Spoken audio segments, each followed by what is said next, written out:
To conclude the Japan series, I'm gonna go through the best of, worst of, most unique experiences, best accommodation list of my Japan trip, and hopefully this will give you some inspiration of places to visit and see and things that you may want to skip.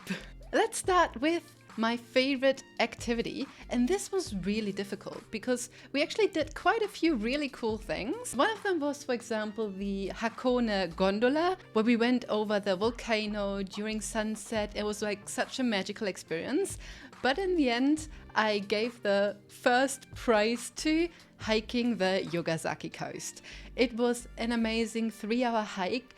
Landscapes were just stunning and there were almost no other tourists. So since I'm a nature lover, Yogasaki Coast on the Iso Peninsula is my #1 activity. The next category is the most touristic place we've visited.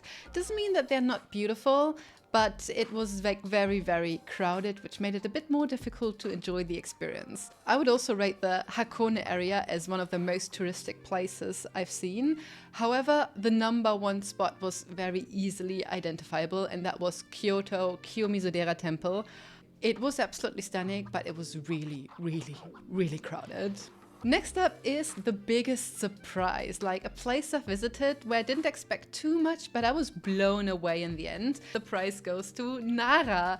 It was so nice spending the day with the deer, and they're just so cute, and I thought I go there for the deer, but then eventually I realized that Nara actually has a lot of beautiful temples and architecture as well, so I really did enjoy my stay in Nara, and I've actually been there twice now and I still enjoyed it the second time.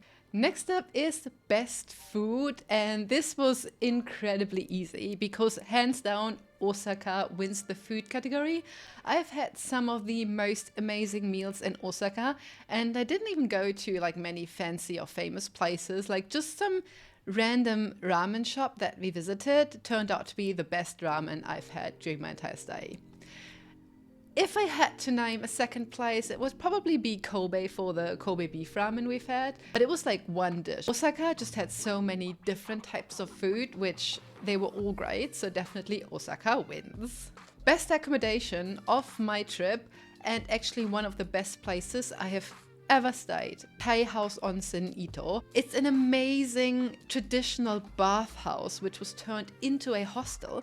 So for a very reasonable 40 euros a night, we had the most amazing traditional tatami mat room in a traditional bathhouse. And there was a free public onsen, and we also had some private onsen, so it was just perfect next to a river. Most beautiful place I have probably stayed in a very, very long time for an incredible price. Next up is the best travel hack, and that must have been the Tokyo Metropolitan Government Observatory.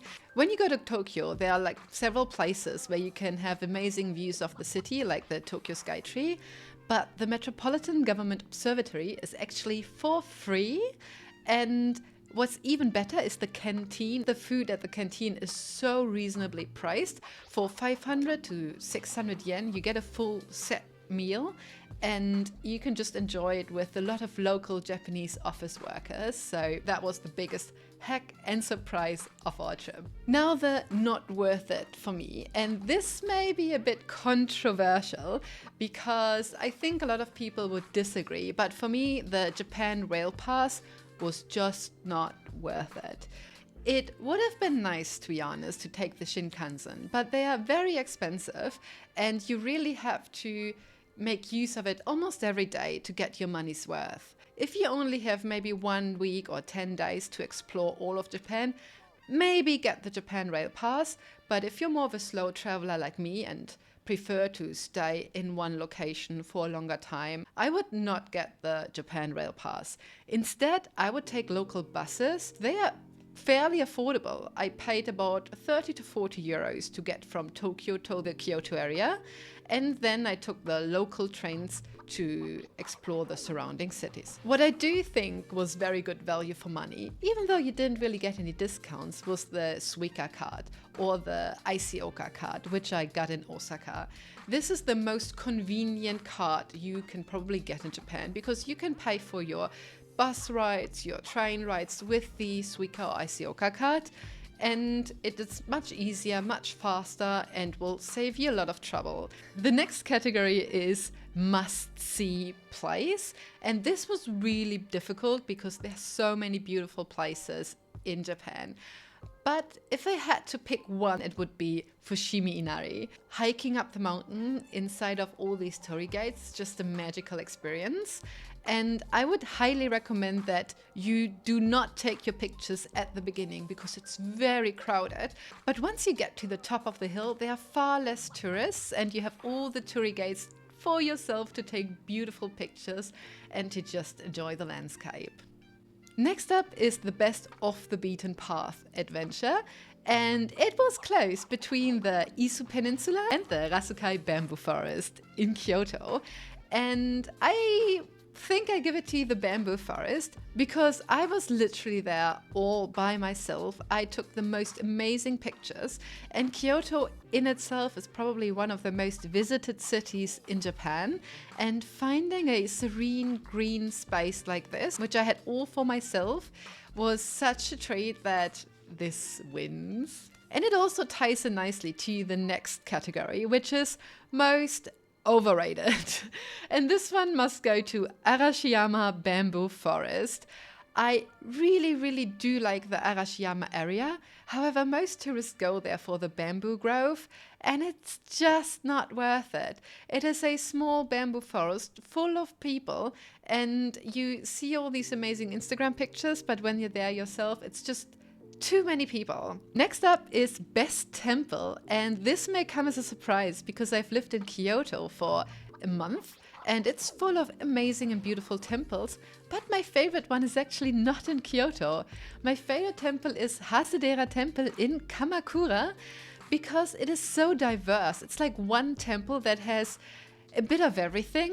It has a small area with bamboo, it has a stone garden, it has a small cave, it has amazing views of the Kamakura beach, it has a huge golden Buddha, and a very pretty temple. So having all these attractions in one temple definitely made it my #1 temple in Japan. Now we come to the last category, which is Best Overall Experience. And this one goes to 24 hours in Tokyo. I've actually made a video of our day in Tokyo, and it definitely was one of my favorite days. Just exploring and taking it all in. We just had an overall amazing day, and therefore this became my favorite overall experience. I hope this video gave you some inspiration. If you have visited some other cities in Japan, which I didn't have time to see, and you think, well, there's some pretty cool recommendations there as well, please comment, and if you liked the video, maybe leave a like or subscribe if you're interested to see more videos like this one, and I'll see you in the next video. Bye!